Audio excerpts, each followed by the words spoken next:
মৰমৰ ছাত্ৰ ছাত্ৰীসকল, আজি আমি ক্লাছ 6-ৰ পাঠ 8 হিন দেশকে নিবাসী এই কবিতাটিৰ প্ৰশ্ন উত্তৰকেইটা আলোচনা কৰিম। প্ৰথমে আমি কবিতাটি এবাৰ পঢ়ি লওঁ আহা। হিন দেশকে নিবাসী। हिन देश के निवासी सभी जना एक है, रंग रूप वेश भाषा चाहे अनेक है। बेला गुलाब जूही चंपा चमेली प्यारे प्यारे फूल गुथे माला में एक है। कोयल की कूक न्यारी पपीहे की तेर प्यारी गा रही तराना बुलबुल राग मगर एक है। गंगा यमुना ब्रह्मपुत्र कृष्णा कावेरी जाके मिल गई सागर में हुई सब एक है। আহা এতিয়া আমি পাঠটিৰ প্ৰশ্ন উত্তৰখিনি আলোচনা কৰিম। তোমালোকৰ 1 নম্বৰত আছে आओ इस गीत को मिलकर गाए। আহা এই গীতটি আমি সকলোৱে মিলিজুলি গাওঁ। তোমালোকক এই গীতটি গাবলৈ সকলোকে মিলিজুলি গাবলৈ দিছে। 2 নম্বৰত আছে गीत के चित्रों को देखो और भारत की किन्हीं 5 भाषाओं के नाम बताओ। गीतটিৰ চিত্ৰসমূহ চোৱা আৰু ভাৰতৰ কিन्हीं 5 भाषाओं के नाम 5 বিধ ভাষাৰ নাম কোৱা। এইটোৰ উত্তৰটো হ'ব হিন্দী, অসমীয়া, পাঞ্জাবী, ৰাজস্থানী, তামিল। তোমালোকৰ 3 নম্বৰত দিছে কবিতা কি पंक्तियाँ पूरी करो। কবিতাটোৰ শাৰীসমূহ পূৰণ কৰা বা পাৰে।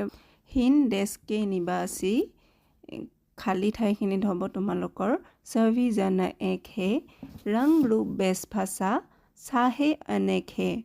বেলা গোলাপ জুহি খালী ঠাইখিনিত হ'ব তোমালোকৰ চম্পা চমেলি প্যাৰে প্যাৰে ফুল গুঠে মালা মে এক হে। তোমালোকৰ 4 নম্বৰ দিয়া আছে आओ सही उच्चारण के साथ कार्ड के शब्दों को पढ़े। আহা শুদ্ধ উচ্চাৰণেৰে কাৰ্ডত থকা শব্দসমূহ পঢ়া বা পঢ়ো। চম্পা, চমেলি, বেশ ভাষা, যমুনা, কাবেৰী। তোমালোকৰ 5 নম্বৰত দিয়া আছে बताओ। 5 নম্বৰ 1 নম্বৰ দিয়া আছে हमारे देश का नाम। আমাৰ দেশখনৰ নাম। আমাৰ দেশখনৰ নাম হৈছে কি ভাৰত। 6 নম্বৰত আছে हमारे देश की किन्हीं 5 प्रमुख नदियों के नाम। আমাৰ দেশৰ যিকোনো 5খন প্ৰমুখ নদীৰ নাম কোৱা। 5খন প্ৰমুখ নদীৰ নাম হ'ব গংগা, যমুনা, ব্ৰহ্মপুত্ৰ, কৃষ্ণা, কাবেৰী। असम की किन्हीं 5 नदियों के नाम। অসমৰ যিকোনো 5খন নদীৰ নাম। ব্ৰহ্মপুত্ৰ, সুবনশিৰি, ধনশিৰি, বৰাক, দিখৌ। 6 নম্বৰত আছে गंगा यमुना ब्रह्मपुत्र आदि नदियाँ अंत में कहाँ जाकर मिलती है। गंगा यमुना ब्रह्मपुत्र आदि नदीবিলাক শেষত গৈ ক'ত মিলি যায়। गंगा यमुना ब्रह्मपुत्र आदि नदियाँ अंत में जाकर सागर में मिलती है। 6 নম্বৰত আছে 6 নম্বৰ इन फूलों के नाम बताओ। এই ফুলসমূহৰ নাম কোৱা। তোমালোকৰ চিত্ৰ দি থোৱা আছে ফুলবিলাকৰ, সেই ফুলবিলাকৰ নামবিলাক ক'ব দিছে। প্ৰথমতে আছে তোমালোকৰ গোলাপ, তাৰপিছত আছে কমল, কমল মানে হৈছে পদুম ফুল। তাৰপিছত আছে গেন্দা, গেন্দা মানে গেন্ধাই ফুল, আমাৰ নাৰ্জী ফুল। তাৰপিছত আছে সূৰজমুখী, যিটো আমাৰ অসমীয়াত সূৰ্যমুখী ফুল বুলি কোৱা হয়। 6 নম্বৰত আছে इनके अतिरिक्त कुछ अन्य फूलों के नाम बताओ और लिखो। ইয়াৰ উপৰিও তোমালোকক কিছুমান অন্য ফুলৰ নাম ক'ব দিছে আৰু লিখিব দিছে। আৰু সেই ফুলবিলাকৰ নাম হ'ব চম্পা, চমেলি, বেলা, জুহি, ৰজনীগন্ধা আদি। তোমালোকৰ 7 নম্বৰত আছে उत्तर लिखो। उत्तर लिखिब दिसे। क नम्बर हमारी राजभाषा क्या है। আমাৰ ৰাজভাষা কি হয়? উত্তৰ হ'ব হিন্দী। খ নম্বৰত আছে हमारा ৰাষ্ট্ৰীয় পক্ষী क्या है? আমাৰ ৰাষ্ট্ৰীয় পক্ষী কি হয়? উত্তৰ হ'ব মোৰ। গ নম্বৰত আছে हमारा ৰাষ্ট্ৰীয় ফুল क्या है? আমাৰ ৰাষ্ট্ৰীয় ফুল কি হয়? কমল। উত্তৰ হ'ব কমল। খ নম্বৰত আছে हमारा ৰাষ্ট্ৰীয় প্ৰতীক क्या है? আমাৰ ৰাষ্ট্ৰীয় প্ৰতীক কি হয়? আমাৰ ৰাষ্ট্ৰীয় প্ৰতীক হ'ব অশোক স্তম্ভ। 8 নম্বৰত আছে मानचित्र देखकर बताओ कि गंगा भारत के किन प्रदेशों में बहती है? मानचित्र চাই কোৱা যে গংগা ভাৰতৰ কোন কোন প্ৰদেশেৰে বৈ গৈছে। ইয়াৰে এইটোৰ উত্তৰ হ'ব मानचित्र के अनुसार गंगा भारत के उत्तराखंड, उत्तर प्रदेश, बिहार, झारखंड और पश्चिम बंगाल में बहती है। 9 নম্বৰত আছে आओ समूह में बैठकर नाम बताइए। আহা সমূহ বহি আমি কি কৰিম? নাম কওঁ। हमारे देश के प्रदेशों के नाम। আমাৰ দেশৰ প্ৰদেশৰ নামসমূহ লিখিব দিছে। हमारे देश के प्रमुख चहरों के नाम আৰু আনফালে সেই প্ৰদেশবিলাকৰ মুখ্য চহৰসমূহৰ নাম লিখিব দিছে। প্ৰথমতে আমাৰ অসমৰ মুখ্য চহৰ হ'ব গুৱাহাটী, মেঘালয়ৰ শ্বিলং, অৰুণাচল প্ৰদেশৰ ইটানগৰ। 10 নম্বৰত আছে पढ़े समझे और रेखा खींचकर मिलाए। মালাটো দি থোৱা আছে তোমালোকক। মালা গুঠনা, পানী पीना, भात खाना, फूल खिलना, नदी बहना। 11 নম্বৰত আছে आओ नीचे के शब्दों से বাক্য बनाए। আহা তলত দিয়া শব্দবিলাকৰ আমি কি কৰিম? বাক্য বনাম। প্ৰথমতে আছে ভাষা। ভাষাৰ বাক্য হ'ব हिंदी एक सुंदर भाषा है। गुलाब का फूल बहुत सुंदर होता है। तार पिছত আছে गंगा एक पवित्र नदी है। गंगा এখন পবিত্ৰ নদী হয়। सागर सभी नदियाँ सागर में जाकर मिल जाती है।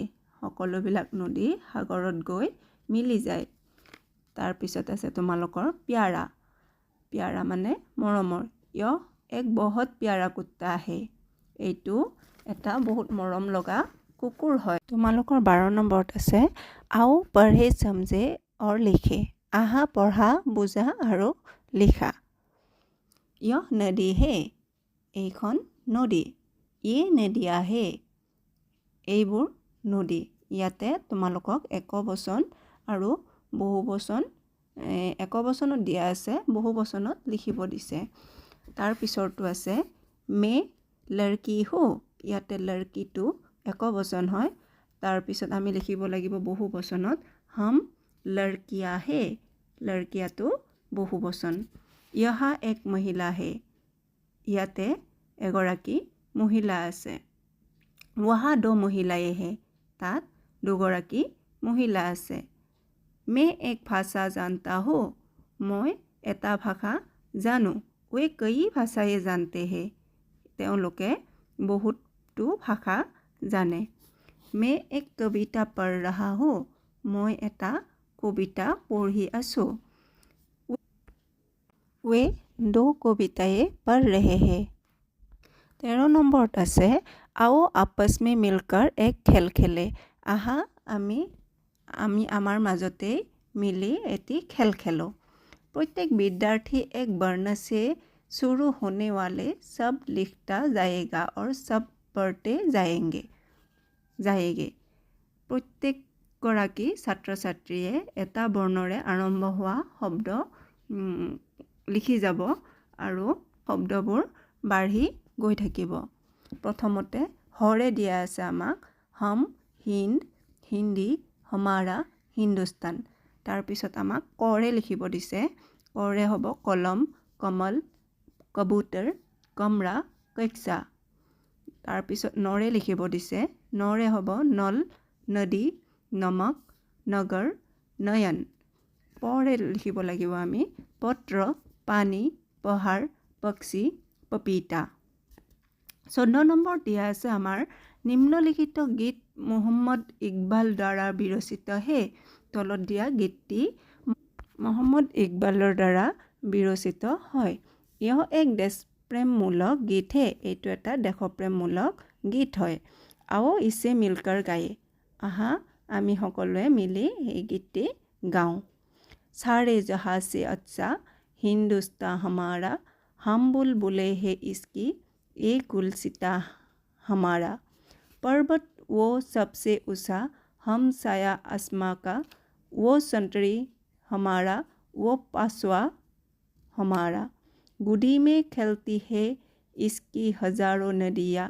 गुलशन है जिनके हमसे रस के जीना हमारा मजहब नहीं सिखाता आपस में बैर रखना हिंदी है हम वतन है हिंदुस्तान हमारा এই গীতটি তোমালোকে ইউটিউবত সাৰ্চ কৰিলে আহিব আৰু তোমালোকে গাবলৈ চেষ্টা কৰিবা तुम लोग सुधाकंठ डॉक्टर भूपेन हाजरिका द्वारा गाए हुए निम्नलिखित गीत का संग्रह करो विशेष अवसर पर गाने का प्रयास करो তোমালোকে সুধাকণ্ঠ ডক্টৰ ভূপেন হাজৰিকা দেৱৰ দ্বাৰা গোৱা নিম্নলিখিত গীতটি সংগ্ৰহ কৰা আৰু গাবলৈ প্ৰয়াস কৰা বিস্তাৰ হে অপাৰ গংগা বহতি হো কিউ